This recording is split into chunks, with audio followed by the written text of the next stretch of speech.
சாதாரண இசைக்கலைஞர்களுக்கு எதிராக இந்த முடிவை அவர் எடுக்கல. ஆனா சாதாரண இசைக்கலைஞர்கள் பாடக்கூடாதா என்கிற இடத்துல அது திருப்பி விடப்பட்டுச்சு, திசை திருப்பப்பட்டுச்சு. உண்மையிலே அது கிடையாது. நம்மை போன்றவர்களுக்கே அப்படி ஒரு தகவலை சொன்னாங்க பலமுறை. எஸ்பிபியோடைய அப்பா வந்து ஒரு நாடக கலைஞர். அதனால ஒரு பாரம்பரிய ரீதியாகவே கலை சார்ந்த ஈர்ப்பு வந்து எஸ்பி பாலசுப்ரமணியத்துக்கு ஏற்கனவே இருந்தது. அவர் கல்லூரி காலங்கள்லேயே அவர் பாட்டு பாடிட்டு நிறைய கல்லூரி நிகழ்ச்சிகள்லாம் வந்து தனியாக ஒரு ஆர்கெஸ்ட்ரா நடத்தக்கூடிய அளவுக்கு அவர் இருந்தார். அவருடைய பாடல் ஒன்றை வந்து கேட்டுட்டு எம்ஜிஆர் அவர்கள் வந்து அவருக்கு வாய்ப்பு தரணும் அப்படிங்கிற ஒரு முடிவு எடுத்தார். உடனே அவர் ஹைகோர்ட்ல உடனடியாக ஸ்டே வாங்குறாரு. ஸ்டே வாங்கி அடுத்த ஒரு நகரத்துல கச்சேரி முடியுது, ஒரு டவுன்ல முடிஞ்சுட்டு அடுத்த ஊருக்கு போறாங்க. இளையராஜா பாடலே பாடக்கூடாதுன்னு ஹைகோர்ட் ஸ்டே உத்தரவு வந்து இங்க பறக்குது. அடுத்த நாளே அவர் என்ன பண்ணிட்டாரு, அடுத்த கச்சேரிக்கு இளையராஜா பாடல்களை தவிர்த்து விட்டு ஏஆர் ரகுமான், வித்யாசாகர், தேவா இசையில அவர் பாடியிருக்காருல, ரகுமான் கச்சேரியை மாத்தி விட்டார். திரைக்கடல் நேயர்களுக்கு வணக்கம். இன்றைய நமது நேர்காணலில் எழுத்தாளர் கவிஞர் ராஜகம்பீரன் அவர்கள் இணைந்திருக்கிறார். சார் வணக்கம். வணக்கம். இளையராஜா குறித்து நேற்று ஒரு உரையாடல் பேசியிருந்தோம். கூலி படத்துக்கு அவர் வந்து ராயல்டி கேட்டிருக்கிறாரு, அவரோட ரைட்ஸ் வேணும் அப்படின்றத கேட்டிருந்தாருன்னு. அதை ஒட்டி இருக்கக்கூடிய சர்ச்சை தான். ஆனா அது ரொம்ப நாளா பேசு பொருள் ஆகாத ஒரு சப்ஜெக்டா இருக்கு. அந்த நேரத்துல பேசு பொருளா இருந்தது.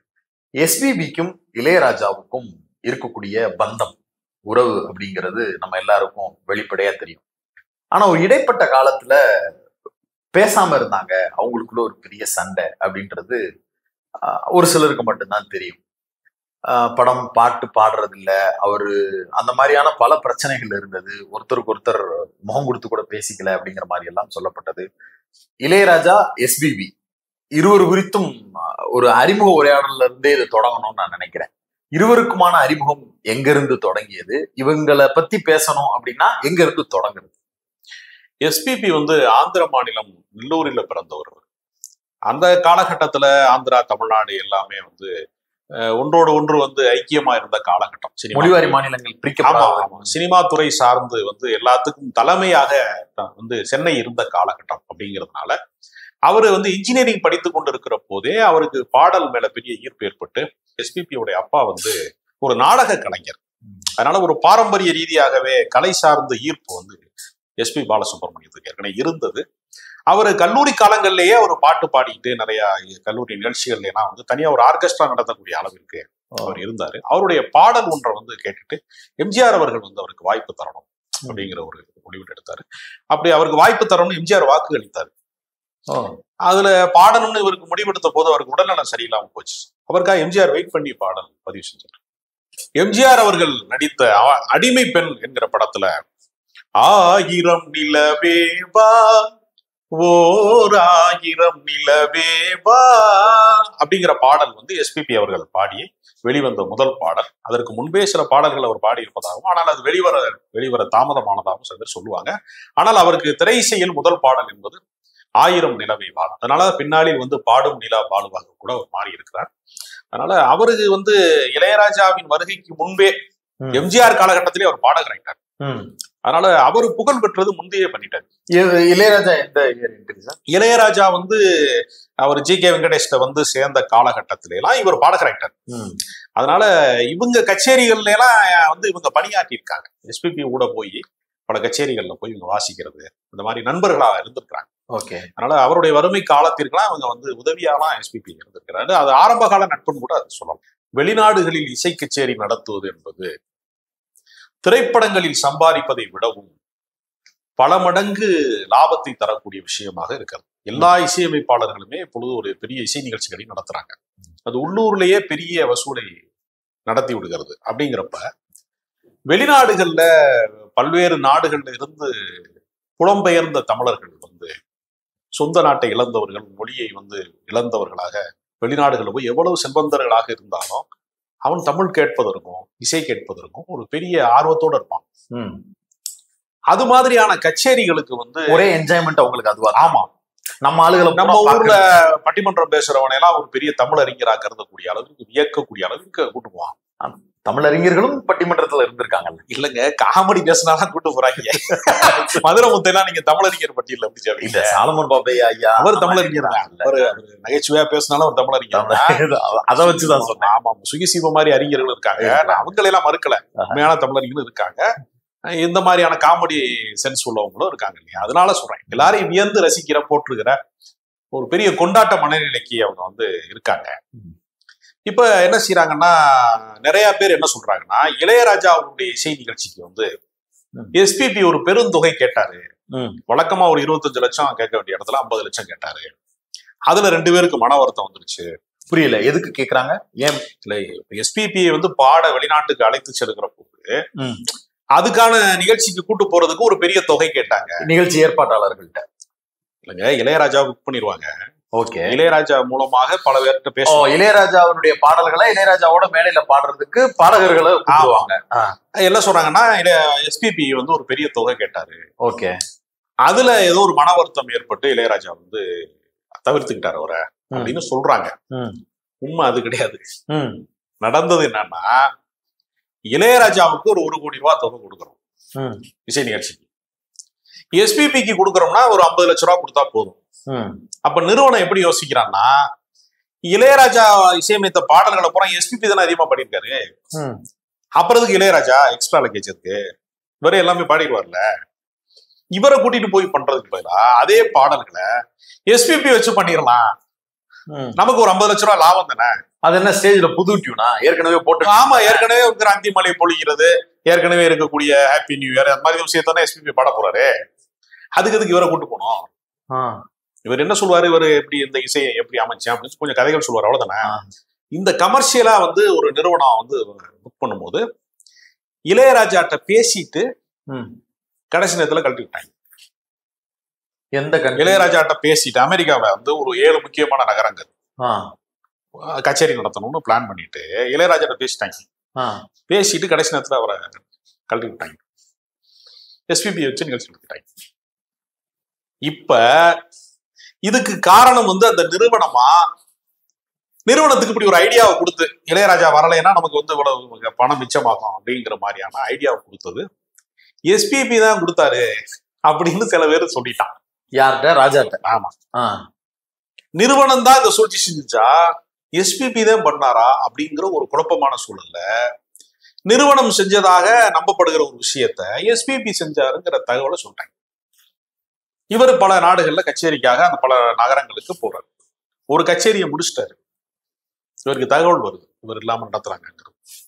என்னோட பாடலை நீ பாடக்கூடாது, என்ன ஏமாத்திட்டு போய் எனக்கு பணம் கொடுக்க வேண்டிய நிறுவனத்துல இருந்து கழட்டி விட்டுட்டு போய் பாடுறாங்க. உடனே அவர் ஹைகோர்ட்ல உடனடியா ஸ்டே வாங்குறாரு.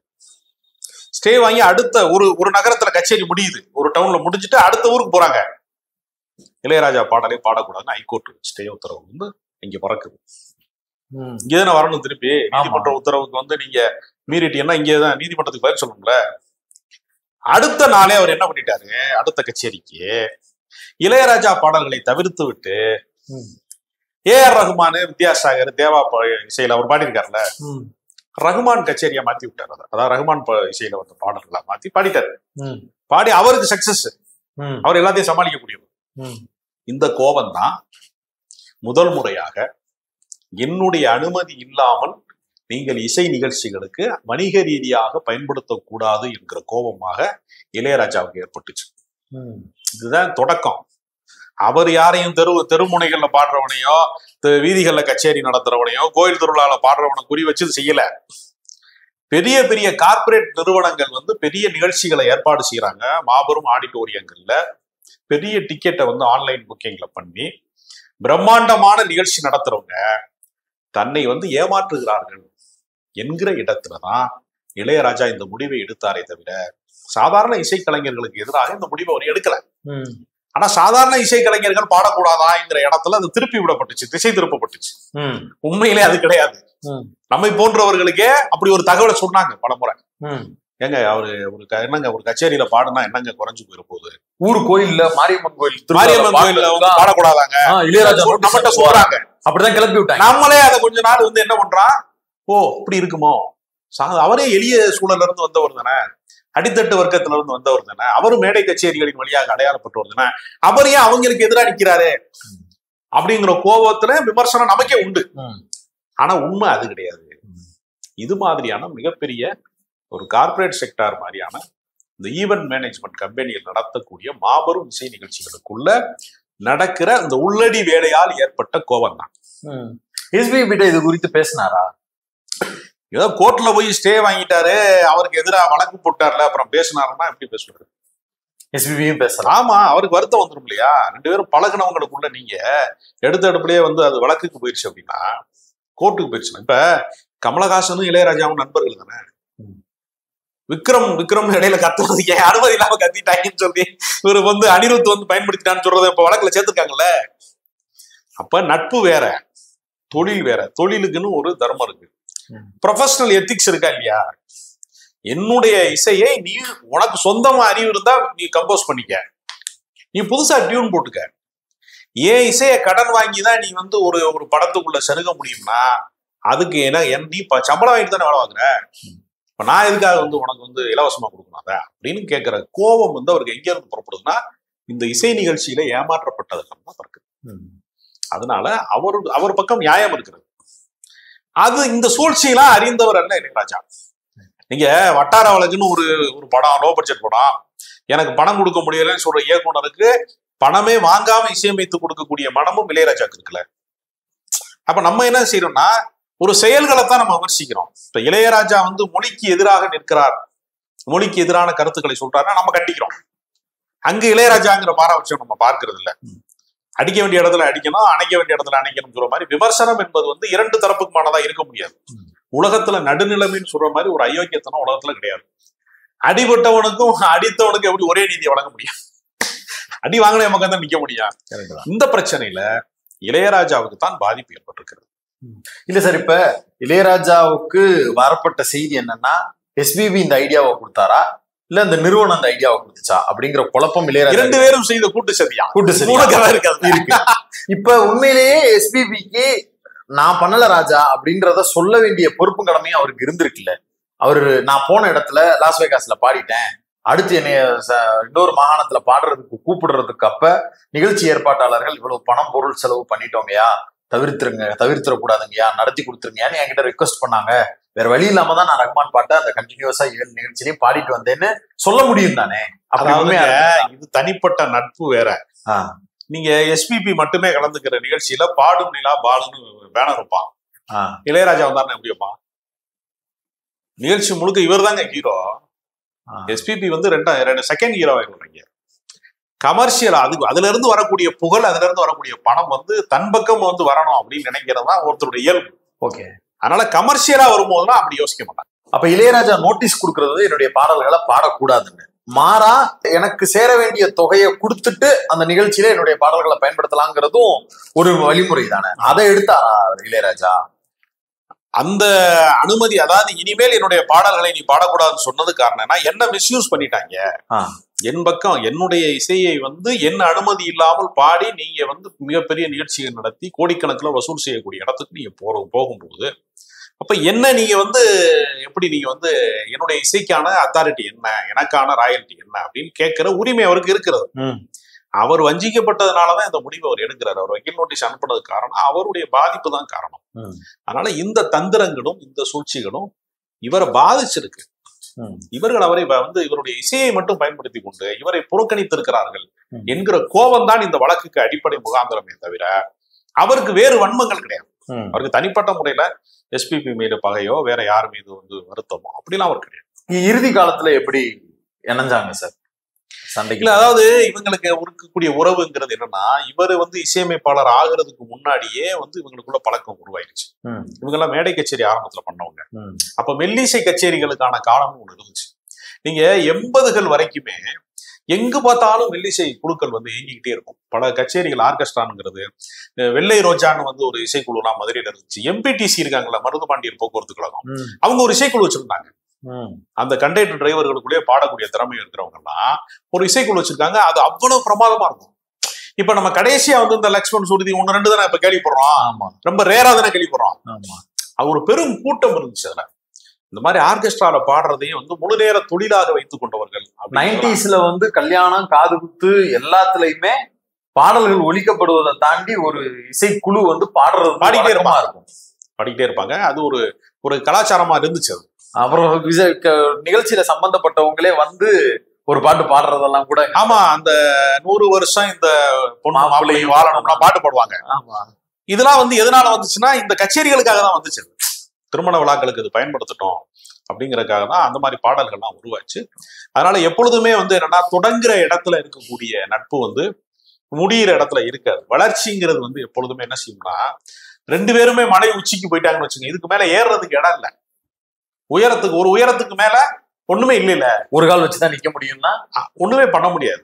அதனால எப்பொழுதுமே மனிதர்களுக்கு வந்து என்னன்னா, சாமானியர்களாக இருக்கிற போது, எளிய மக்களாக இருக்கும் போது காட்டுகிற அன்பை வந்து நீங்க ஒரு ஜாம்பவான் ஆனதுக்கு பின்னாடி காட்டுறதுல ஒவ்வொருத்தனுக்கும் தனிப்பட்ட ஈகோங்கிறது தவிர்க்கவே இயலாது. இல்ல உச்சியில சமவெளின்னு இருக்காதா? உச்சியில சமவெளி இருக்கு, நான் தான் சிகரம் நினைக்கிறவங்களுக்கு என் காலனியில தான் சிகரம் இருக்குன்னு நினைக்கிறவங்க எப்படி இருப்பாங்க? ஒரு சைக்காலஜி இருக்குல்ல. அதாவது இன்னொருத்தங்க வந்து உங்களுக்கு வந்து ஒரு பெரிய போதை இல்லையா? எல்லாருக்கும் அது கிடைக்கிறது இல்லை. இப்ப எத்தனையோ விமான நிலையங்கள்ல எத்தனையோ மல்டி மில்லியனியர் மிகப்பெரிய நிறுவன அதிபர்கள்லாம் போறாங்க. அவங்க முகம் மக்களுக்கு தெரியாதுல்ல. ஒரு சாதாரண சினிமாவுடைய ஒரு நடிகனுக்கு எல்லாருமே விசிட்டிங் கார்டை பாக்கெட்ல வச்சிருக்கான். ஆனா ஒரு ஒரு பிரபலமானவன் அப்படி சொல்லக்கூடியவன், ஒரு சினிமாக்காரங்கிறவன், அவனுடைய முகமே விசிட்டிங் கார்டா இருக்கு. இதான் அவர் போறாரு, நீங்க யோகி பாபு போறாரு, அதானி போறாருன்னு வச்சுக்கோங்க, ஒரு ஒரு ஒரு விமான நிலையத்துல போறாருன்னு வச்சுக்கோங்களேன், அதானியை கொஞ்சம் பேருக்கு தெரியாது, யோகி பாபு சொல்லுவான். இது ஒரு உளவியல் இருக்கு. அதனாலதான் இந்த மிகப்பெரிய நீதியரசர்கள் ஜட்ஜா இருக்கிறவங்க என்ன பண்ணுவான்னா, மிகப்பெரிய வரலாற்று சிறப்பு மிக்க தீர்ப்பு எல்லாம் வழங்கியிருப்பான். அந்த ஜட்ஜை வந்து பொதுமக்களுக்கு தெரியாது. கோட்டை கழட்டிட்டானா கீழே இறங்கி போனா யாருக்குமே தெரியாது. அவங்க என்ன செய்யறாங்கன்னா, நமக்கு இந்த சமூகத்துல ஹானர் இல்லையங்கிறதுக்காக தான் இந்த லயன்ஸ் கிளப், ரோட்டரி கிளப் நடத்துற நிகழ்ச்சிகளுக்கு போறது, கம்பன் கழக விழாக்களுக்கு போய் தலைமை வைக்கிறது, அவங்களே டொனேஷன் கொடுக்குறாங்க பல இடங்கள்ல. ஏன்னா அவர்களுக்கு சமூகத்துல மதிப்புக்குரிய இடம் வந்து அவங்க வேலை செய்யற இடத்தை கடந்துட்டாங்கன்னா ஒண்ணுமே கிடையாது. புகழ் என்பது ஒரு மிகப்பெரிய விஷயம், அது எல்லாருக்கும் கிடைக்கிறது இல்லை. அதனால இதை பல பேர் முயற்சி செய்யறாங்க. இளையராஜா எஸ்பிபி வழக்கு விவகாரம் குறித்து மிக தெளிவா பல்வேறு விஷயங்களை வெளிப்படையா பேசியிருக்கிறீங்க. தனிப்பட்ட முறையில எஸ்பிபி, இளையராஜா அவர்களுக்கான அறிமுகம், அவங்க எப்படியெல்லாம் டிராவல் பண்ணாங்க, தமிழ் சினிமாவில் அவர்கள் இருவரும் செய்த சாதனைகள்னு தனியா ஒரு எபிசோடு பேசணும்னு விரும்புறேன். அதுக்கு நீங்க அவகாசம் கொடுக்கணும். அதையும் நம்ம ஒரு முழு நேர்காணலா பதிவு செய்யணும். இந்த உரையாடலுக்கு ஒத்துக்கொண்டதற்கும் வாய்ப்பு நன்றி சார்.